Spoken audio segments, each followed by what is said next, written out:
갈라디아서가 모두 6장인데 3장까지 왔습니다. 중간까지 왔는데 여러분, 갈라디아서를 통해서 하나님께서 여러분에게 무엇을 말씀하시던가요? 갈라디아서의 주제는 하나님의 은혜입니다. 사도 바울이 갈라디아 교회에 하나님의 은혜를 이렇게 강조하는 이유는 갈라디아 교인들이 은혜 가운데 살지 못했기 때문입니다. 그러면 하나님의 은혜가 부족해서 그런가? 그럴 리가 있겠습니까? 은혜가 넘쳐도 은혜를 막고 있는 것이 있었기 때문입니다. 그것이 무엇입니까? 율법이라는 것입니다. 거짓 교사들이 갈라디아 교인들이 믿는 복음 위에 율법의 굴레를 더 씌웠습니다. 바울은 그게 너무 안타까웠습니다. 복음에서 떠나 율법으로 회귀하려는 갈라디아 교인들의 어리석음에 바울은 분노했습니다. 하나님께서 이스라엘 백성에게 율법을 주신 것은 구원을 위해 주신 것이 아닙니다. 율법은 구원의 도구가 아닙니다. 이스라엘 백성에게 하나님 백성 된 도리를 선포하신 법이 바로 율법입니다. 그러니까 하나님께서 당신의 백성에게 요구하시는 기준, 삶의 기준이라고 보시면 되겠습니다. 그러나 하나님께서 이스라엘 백성이 이 율법을 모두 다 지킬 수 있을 것이라고 생각하셔서 율법을 주신 것은 절대 아닙니다. 사람에게는 율법을 지킬 수 있는 능력이 없습니다.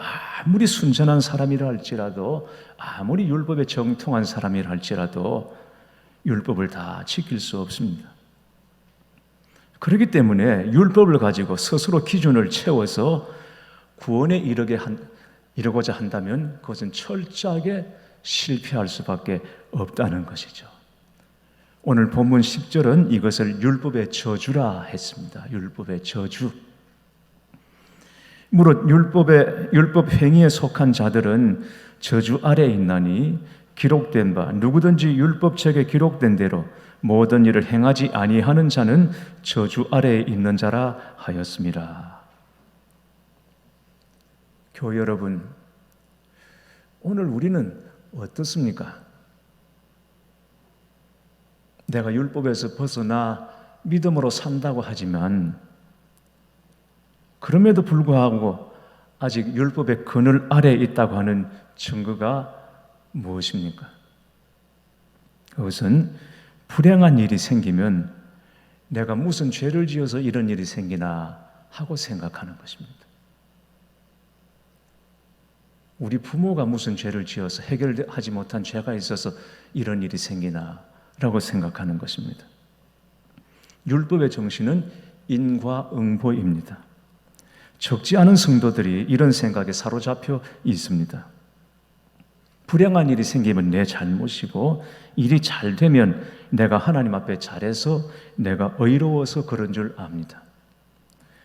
어느 내적 치유 세미나에서 참석자들에게 당신의 마음을 나타내는 표현 중 소외감, 열등감, 쉽게 포기함, 좌절감, 죽고 싶은 마음, 이 5가지 감정 중에 3가지 이상인 사람 손 들어보라 했습니다. 너무도 많은 사람들이 손을 들었습니다. 그들은 모두 믿는 사람들이었습니다. 근데 진정한 은혜의 삶을 살지 못하고 있었던 것입니다. 소외감, 열등감, 쉽게 포기함, 좌절감, 죽고 싶은 마음, 이런 감정들에 사로잡혀 있었던 것입니다. 여러분은 이 질문 중에 몇 가지에 해당이 되는 것 같습니까? 하나님의 은혜를 받기에는 너무 죄가 많고 약한 자신의 모습 때문에 하나님을 향한 담대함을 잃어버리고 살고 있지 않습니까? 성경은 믿음이 없이 하나님의 은혜를 누리지 못하는 것이 죄라고 말하고 있습니다. 로마서 8장 15절 16절에 너희는 다시 무서워하는 종의 영을 받지 아니하고 양자의 영을 받았으므로 우리가 아빠, 아버지라고 부르짖느니라. 성령이 친히 우리의 영과 더불어 우리가 하나님의 자녀인 것을 정언하시나니라고 했습니다. 예수님을 믿고 성령을 받고 나면 하나님을 아빠, 아버지라고 부르게 됩니다.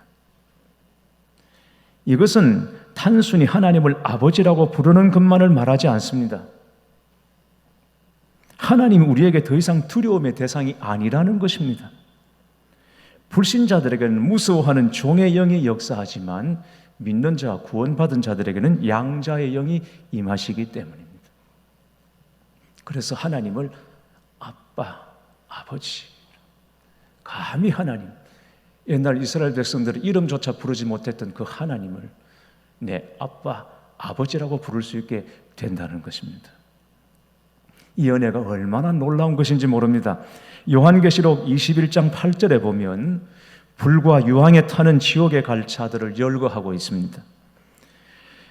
그러나 두려워하는 자들과 믿지 아니하는 자들과 흉악한 자들과 살인자들과 음행하는 자들과 점술가들과 우상 숭배자들과 거짓말하는 모든 자들은 불과 유황으로 타는 못에 던져지리니 이것이 둘째 사망이라.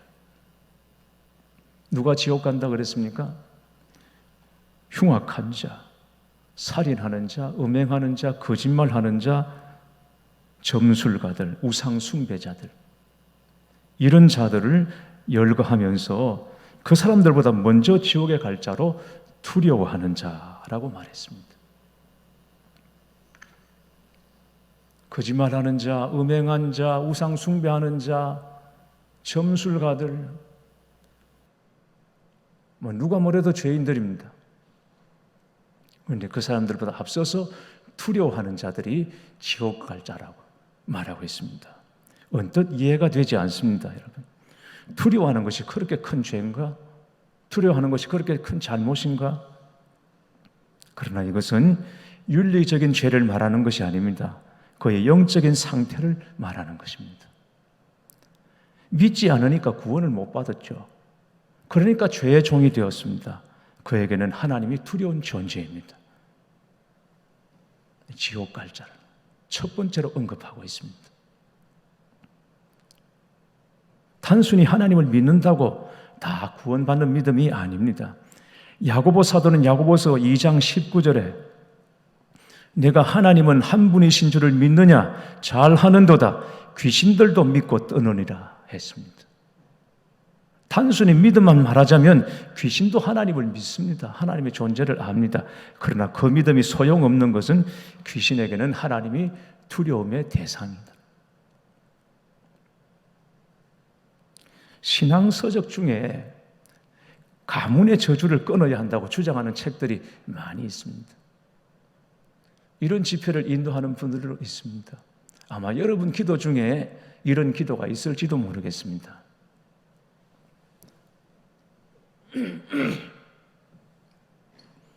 우리 가문에, 우리 가게에, 우리 가정에 흐르는 저주를 끊어달라고 기도하는 분들이 아마 우리 교우들 중에 계신지도 모르겠습니다.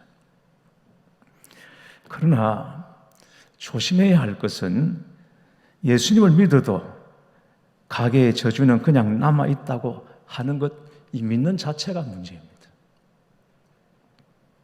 예수님을 믿어도 집안에 흐르는 이 부정의 히스토리가 있어서 그 악의 고리가 끊어지지 않고 있어서 아들에게, 손자에게 그게 흐른다고 생각하는 것, 믿는 것 따로,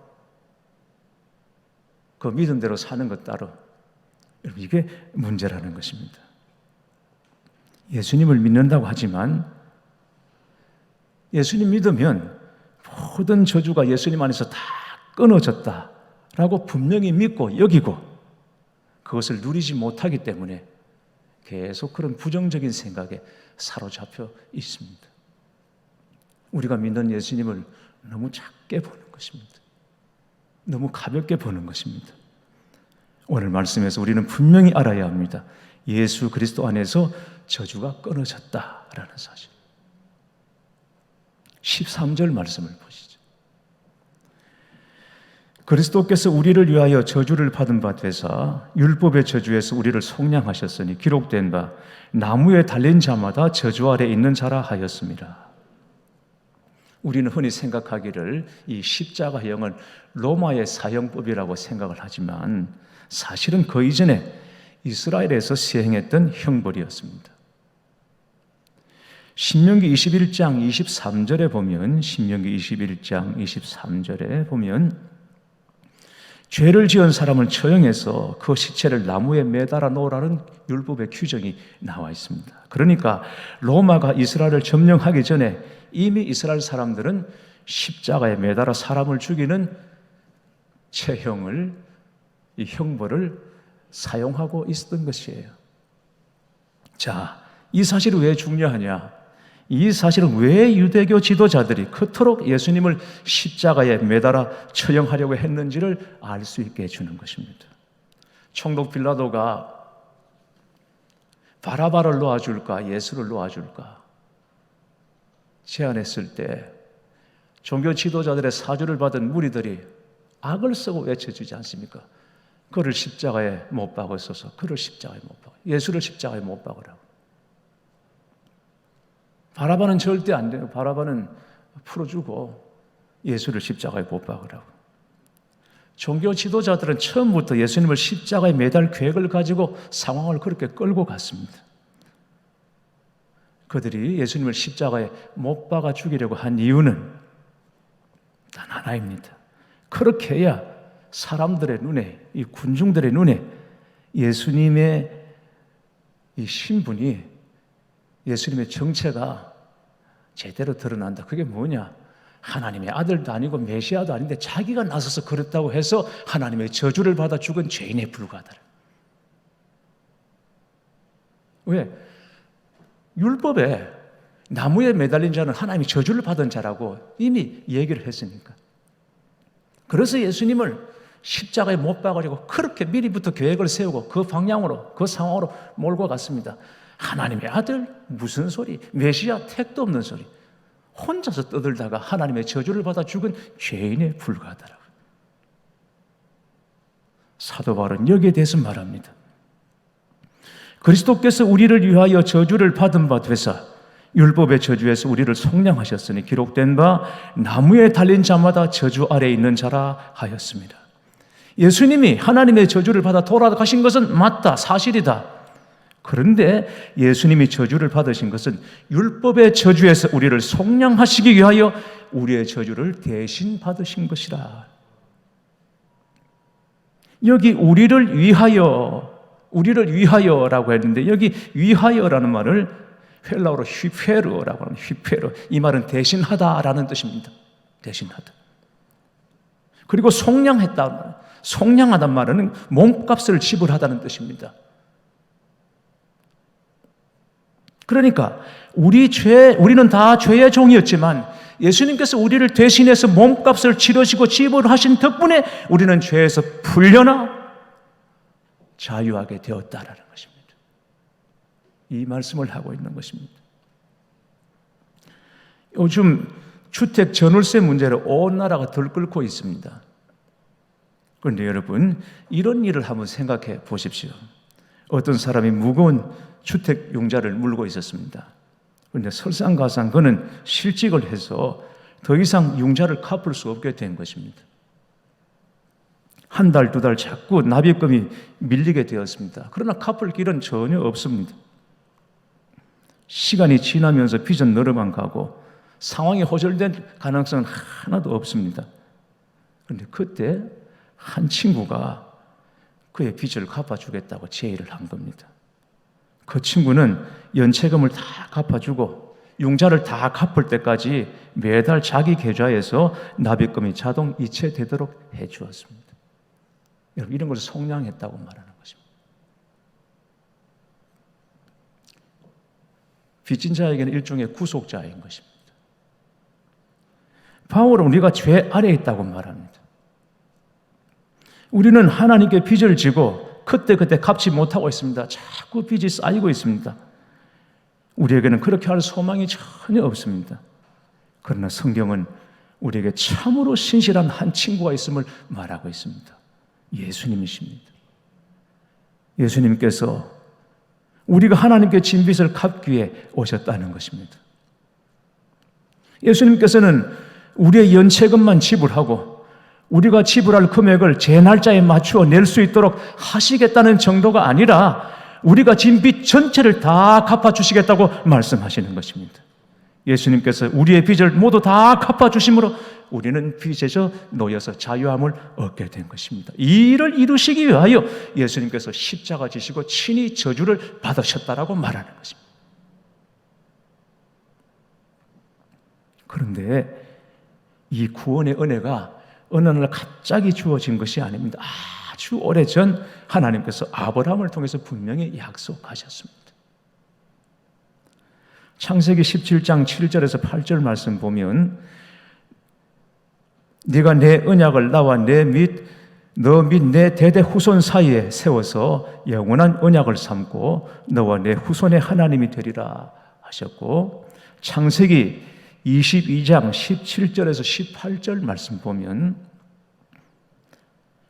내가 내게 큰 복을 주고 내 씨가 크게 번성하여 하늘의 별과 같고 바닷가의 모래와 같게 하리니 내 씨가 그 대적의 성문을 차지하리라. 또 내 씨로 말미암아 천하 만민이 복을 받으리니 이는 내가 나의 말을 준행하였음이라 하셨다 하니라. 여기 보면 씨라는 말이 나옵니다. 씨. 하나님께서 내 씨로 말미암아 천하 만민이 복을 받으리라. 네가 복을 받는 것은 물론 이건 당연하고 너 때문에 다른 사람도 복을 받게 될 거다. 그래서 우리가 흔히 말하는 복의 통로가 될 거다. 이런 얘기.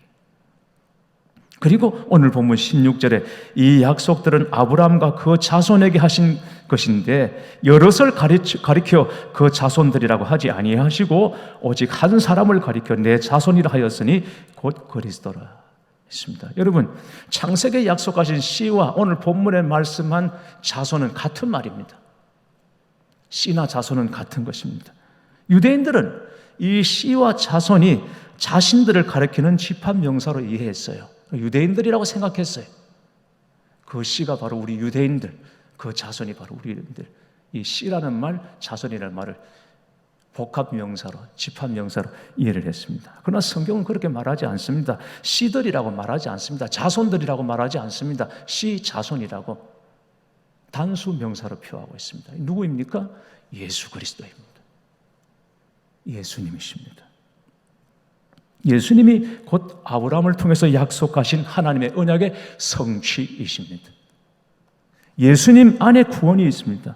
예수님 안에 생명이 있습니다. 예수님 안에서 모든 저주는 끝이 났습니다. 가게 흐르는 저주, 내 인생에 흐르는 저주, 예수님 안에서 다 해결이 되었음을 의미하는 것입니다. 예수님 안에 복이 있고 예수님 안에 은혜가 있습니다. 사랑하는 교회 여러분, 오늘 이 믿음을 꼭 붙잡으시기를 축원합니다. 교역자 마틴 루터는 하나님을 잘 섬기려고 노력하고 또 노력한 가톨릭 수도사였습니다. 선행을 통해서 하나님께 나아가려고 했습니다. 고해성사를 하면 죄사함을 받는다고 해서 고해성사 신부를 찾아가서 계속 자기 죄를 토해냈습니다. 그런데 그렇게 토해내고 나면 죄가 이제 다 어느 정도 해결할 줄 알았는데 자꾸 죄가 떠오르고 죄가 생각이 나고 죄를 토하는 중에도 또 죄를 짓고 먹고 마시고 이게 죄의 고리가 끊어지지를 않는 거예요. 그래서 고해성사를 하는데 보통은 지금 가톨릭에는 보통 고해성사 한 일주일에 한 번 정도 하나? 그것도 요즘은 잘 안 하는 것 같아요. 그런데 루터는 5분, 10분마다 찾아갔습니다. 고해성사하는 신부. 나중에 신부가 오지 마라고 그랬습니다. 너무 힘들다. 너도 힘들지만 난 더 힘들다. 오지 마라. 그래서 오려면 한꺼번에 좀 모아가지고 와라. 그걸 보고 이거 아니구나. 루터가 알았습니다. 이렇게 하는 건 아니구나. 그래서 성경을 펼쳐서 읽기 시작했는데 그때 하나님께서 주신 말씀이 로마서 1장 17절 말씀. 복음에는 하나님의 의가 나타나서 믿음으로 믿음에 이르게 하나니 기록된 바 오직 의인은 믿음으로 말미암아 살리라 함과 같으니라. 이 말씀으로 그는 선행과 고행을 통해서 구원받는 것이 아니라 오직 믿음으로 구원을 받는구나. 나 같은 죄인이 구원받는 것은 오직 믿음밖에 없구나라는 사실을 깨닫고 이 말씀에 힘입어서 루터는 종교개혁을 단행하게 된 것입니다. 오직 의인은 믿음으로 말미암아 살리라. 사도 바울은 오늘 이 진리를 다시 한번 선포하고 있습니다. 11절, 또 하나님 앞에서 아무도 율법으로 말미암아 의롭게 되지 못할 것이 분명하니 이는 의인은 믿음으로 말미암아 살리라 하였습니다. 여러분, 바울이 로마서에도 이 말씀을 했고 오늘 갈라디아서도 이 말씀을 하고 있지만 사실은 이 말씀은 여러분 훨씬 이전에 구약시대 하박국 선지자가 한 말입니다. 하박국 2장 4절에 보면 하박국이 이 고백을 합니다. 의인은 믿음으로 살리라. 근데 여러분, 하박국 선지자는 하나님에 대하여 의문이 굉장히 많은 사람이었어요. 하나님의 섭리에 대해서 의욕도 많고 불만도 많은 사람이었어요. 이스라엘은 율법으로 사는 나라인데 율법을 가진 이 백성의 꼴이 도대체 이게 뭐냐? 하나님 도대체 이게 뭡니까? 의문을 가졌습니다. 그리고 이스라엘을 압제하는 바벨론을 보면서 저 악한 세력은 왜 저렇게 자꾸 강성해지는 것입니까, 하나님? 그걸 생각하니까 답이 안 나오는 겁니다. 아무 답이 율법으로도 안 되죠. 아무것도 안 되죠. 결국 하박국 선지자가 붙잡은 것이 무엇입니까? 의인은 믿음으로 살리라. 믿음을 빼놓고 자꾸 묻고 답을 찾으니까 답이 없습니다. 그런데 믿음을 붙잡으니까 하나님의 섭리와 하나님의 경륜이 다 이해가 되어서 하나님을 높였던 것입니다. 여러분, 누가 의인입니까? 믿음으로 사는 사람이 의인입니다. 누가 복 있는 사람입니까? 믿음을 붙잡은 사람입니다. 누가 능력 있는 사람입니까? 믿음으로 사는 사람이 능력 있는 사람들입니다. 아이들을 키우는 우리 부모님들, 요즘은 아이들이 학교 안 나고 집에 있으니까 더 힘들다고 하는 분들이 많습니다만 또 학교 가면 학교 가는 시간 되면 거의 전쟁터죠. 집이 그냥 일어나지 않은 아이를 깨워서 보내는 일이 이게 정말 전쟁입니다. 지방은 물론이고 온 집안을 그냥 쑥밭으로 만들어 놓고 학교로 가죠. 학교 가서 공부 잘합니까? 공부 잘 안 하죠. 책에다가 다 만화 그리고 낙서하고 그러다가 문득 자기가 생각해도 오늘 내가 하루를 너무 잘못 살았구나 싶은 생각이 들어서 집에 들어오기가 너무 두렵습니다. 내가 오늘 너무 아침부터 집 나올 때부터 시작해서 학교에서 내가 너무 잘못 살았다. 그래서 조심스럽게 전화로 타진을 합니다. 엄마, 오늘 나 집에 들어가도 되냐고. 들어가도 괜찮겠냐고. 여러분, 그런 아이가 있습니까? 그런 아이는 우리 성도들 가정에 존재하지 않습니다. 없습니다. 아마 그런 아이가 있다면 그건 자기 엄마가 아니고 자기 아빠가 아닐 것입니다. 아이들은 자기가 한 건 전혀 생각 안 하고 그냥 마치면 당당하게 집으로 돌아옵니다. 거기다 학교에서 기분 나빴던 일 있어 보십시오. 온 집안 식구들 다 눈치 보게 만들지 않습니까? 그래도 당당합니다. 왜 그렇습니까? 내 집이기 때문입니다. 내 엄마, 내 아빠이기 때문에 그렇습니다. 여러분, 이게 믿음으로 사는 것이고 이게 은혜로 사는 것입니다. 암벽타기 하는 사람을 봤습니다. 암벽타기. 저 어릴 때는 이 바위를 타고 나무를 타는 거는 뭘 뜯으려고, 뭘 잡으려고, 이 하늘소 같은 거 잡으려고, 그리고 이 약초 뜯으려고 바위를 타고 나무를 타지 그냥은 안 탔거든요. 그런데 요즘은 암벽타기가 이게 인기 있는 레저 스포츠라고 해요. 여러분 생각할 때 그 힘든 걸 왜 하나 그러겠죠. 옛날 서양 선교사님들이 우리나라 처음 들어와서 복음을 전할 때 이분들은 본국에서 하던 운동대로 테니스를 쳤습니다. 테니스를 치니까 우리 양반들이 보면서 뒷짐을 지고 그냥 껄껄 차면서 저 힘든 걸 종놈들한테 시키지 왜 저런 걸 하냐고 그랬다고 하는 것처럼 우리가 생각할 때는 저 힘든 암벽타기를 왜 하나. 그런데 그런 사람들이 있어서 제가 봤습니다. 한 젊은이가 암벽을 탔습니다. 경사면이 거의 수직에 가까운 암벽이었습니다. 그런데 암벽을 타다가 중간에서 그만 올라가지도 못하고 내려가지도 못하게 된 것입니다. 근데 그 상황에서 청년은 어떻게든 올라가 보려고 안간힘을 쓰는데 힘을 쓰면 쓸수록 몸은 굳어가고 몸의 힘은 빠져가는 것이 위험이 점점 가중되었습니다. 그때 어떤 사람이 신고를 해서 구조대가 도착을 해서 그 상황을 파악하고는 암벽 꼭대기에 올라가서 청년에게 밧줄을 던져주었습니다.